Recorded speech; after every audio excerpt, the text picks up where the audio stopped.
साथियों नमस्कार। हम लोग एक नई वीडियो सीरीज़ शुरू किए हैं जिसमें आपको हिंदी साहित्य का तथ्यात्मक इतिहास संक्षिप्त और परीक्षोपयोगी दृष्टि से पढ़ाया जाएगा। इसमें हिंदी की प्रामाणिक किताबों से तथ्य लिए गए हैं जो कि आपको विभिन्न परीक्षाओं, हिंदी विषय की जो भी परीक्षाएं जहां हिंदी साहित्य ऑब्जेक्टिव टाइप प्रश्न पूछे जाते हैं, बहुविकल्पी प्रश्न, उन सभी परीक्षाओं में, चाहे टीजीटी हो, PGT, UGC net, assistant professor और हिंदी विषय की सभी वस्तुनिष्ठ परीक्षाओं के लिए उपयोगी है। पिछले वीडियो में हम लोगों ने हिंदी साहित्य इतिहास लेखन परंपरा को शुरू किया था, जिसमें इतिहास लेखन के जो आरंभिक प्रयास किए गए उनके विषय में हम लोग देखे थे और आचार्य रामचंद्र शुक्ल के इतिहास तक हम लोगों ने कंप्लीट कर लिया था। आचार्य रामचंद्र शुक्ल के इतिहास के पहले 2 इतिहास और प्रकाशित हुए थे जो कि परीक्षा की दृष्टि से महत्वपूर्ण है। उसमें 1917 ईस्वी में एडविन ग्रीव्स ने अंग्रेजी भाषा में एक इतिहास लिखा जिसका शीर्षक था ए स्केच ऑफ हिंदी लिटरेचर। तो ये कई बार पूछ लेता है कि एडविन ग्रीव्स के इतिहास का नाम क्या था या ए स्केच ऑफ हिंदी लिटरेचर ग्रंथ के लेखक कौन हैं। इसके अलावा 1920 ईस्वी में FEK ने अंग्रेजी भाषा में ही a history of Hindi literature शीर्षक से एक इतिहास ग्रंथ की रचना की थी। अब जैसे जब आप इतिहास लेखन की परंपरा को पढ़ रहे हैं तो पढ़ते समय आपको किस तरह के तथ्य मस्तिष्क में रखने इसका अंदाज़ा लग जाता होगा। जैसे हिंदी साहित्य का जो पहला इतिहास ग्रंथ है जिसकी चर्चा पिछली वीडियो में हुई थी, गारसा दतासी का इस्तवार दलाल लिटरेतुर इंडो हिंदुस्तानी। अब ये कई बार पूछा जाता है कि हिंदी साहित्य का इतिहास का जो पहला ग्रंथ है वह किस भाषा में लिखा गया या उसके लेखक कौन हैं, अथवा गारसा दतासी के इतिहास ग्रंथ का शीर्षक क्या है, किसी भी तरह से पूछा जा सकता है।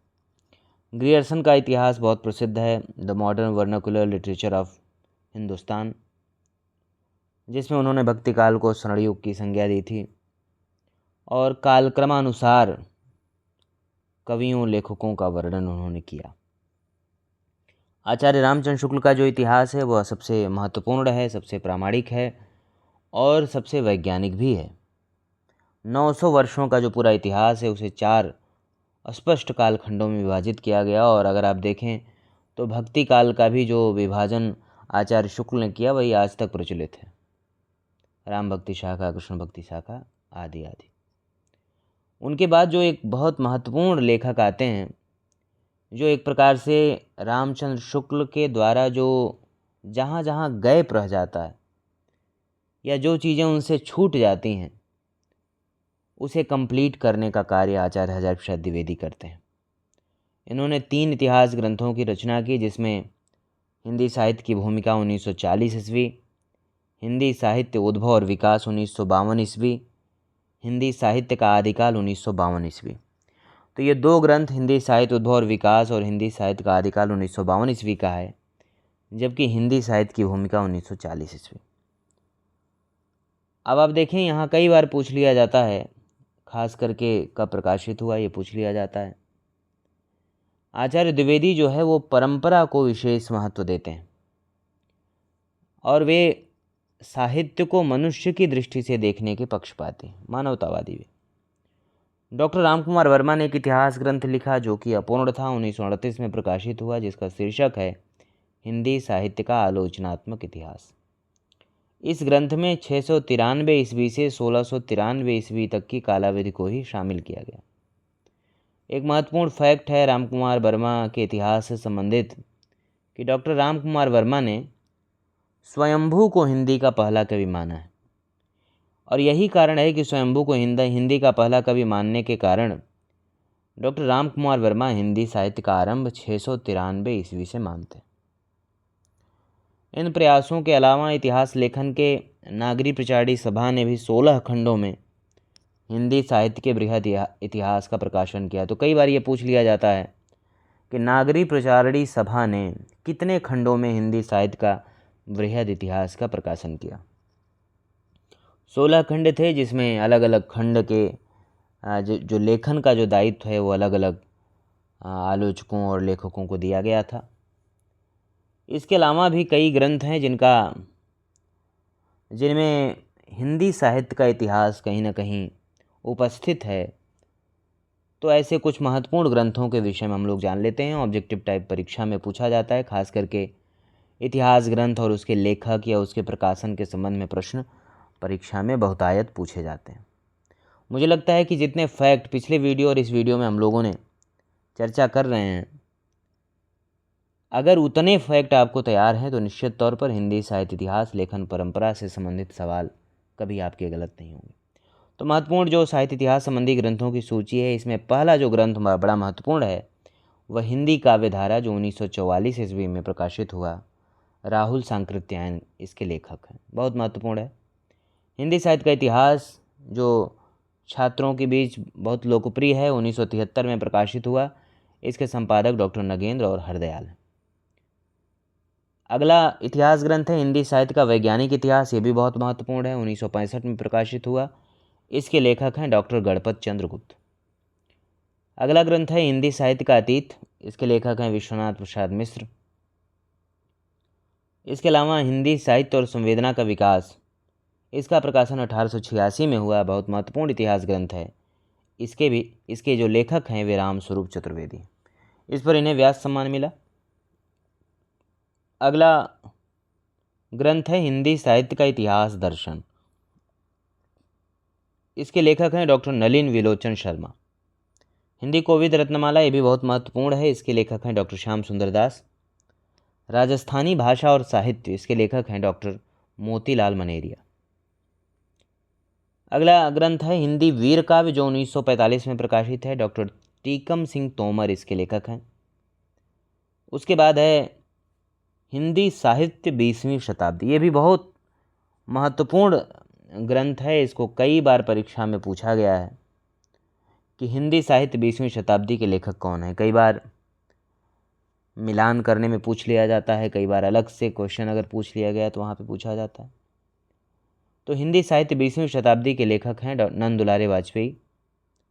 आधुनिक हिंदी साहित्य जो कि 1950 ईस्वी में प्रकाशित हुआ, इसके भी लेखक हैं नंद दुलारे वाजपेयी। अगला ग्रंथ है जिसका शीर्षक है हिंदी साहित्य विमर्श, यह 1923 ईस्वी में प्रकाशित हुआ था। इसके लेखक हैं पदुमलाल पुन्नालाल बख्शी। इसके अलावा कविता कौमुदी जो मोस्ट इम्पॉर्टेंट है, परीक्षा में कई बार पूछा गया, 1917 में प्रकाशित है। इसके लेखक हैं राम नरेश त्रिपाठी। अगला ग्रंथ है मॉडर्न हिंदी लिटरेचर जो 1939 ईस्वी में प्रकाशित हुआ। इसके लेखक हैं इंद्रनाथ मदान, ये भी महत्वपूर्ण है, पूछा गया है। खड़ी बोली हिंदी साहित्य का इतिहास 1941 ईस्वी, इसके लेखक हैं ब्रजरत्न दास। अगला देखते हैं ब्रज माधुरी सार 1923 ईस्वी में प्रकाशित है। इसके लेखक हैं वियोगी हरि। इसके अलावा छात्रों के बीच बहुत लोकप्रिय है, अगला जो ग्रंथ है उसका नाम है हिंदी साहित्य का दूसरा इतिहास, यह 1996 ईस्वी में प्रकाशित है। इसके लेखक हैं डॉक्टर बच्चन सिंह। अगला ग्रंथ है हिंदी साहित्य का आधा इतिहास, 2003 ईस्वी में प्रकाशित है। इसके लेखक हैं सुमन राजे, ये भी बहुत महत्वपूर्ण है, कई बार परीक्षाओं में अब तक पूछा जा चुका है।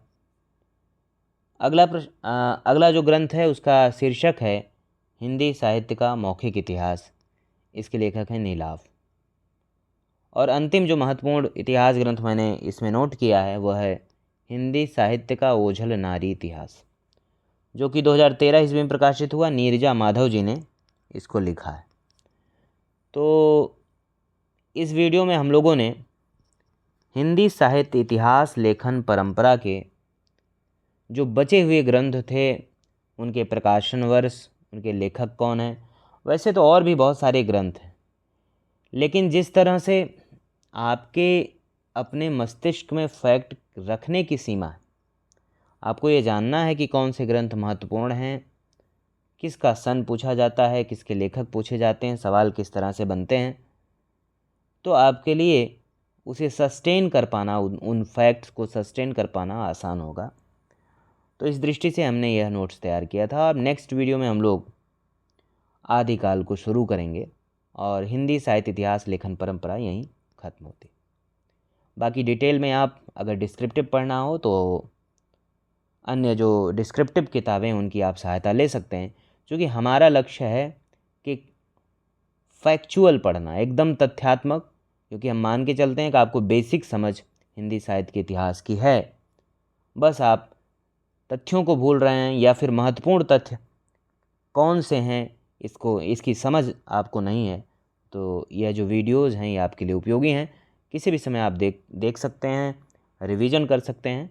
तो मिलते हैं नेक्स्ट वीडियो में, उसमें हम लोग आदिकाल शुरू करेंगे। धन्यवाद।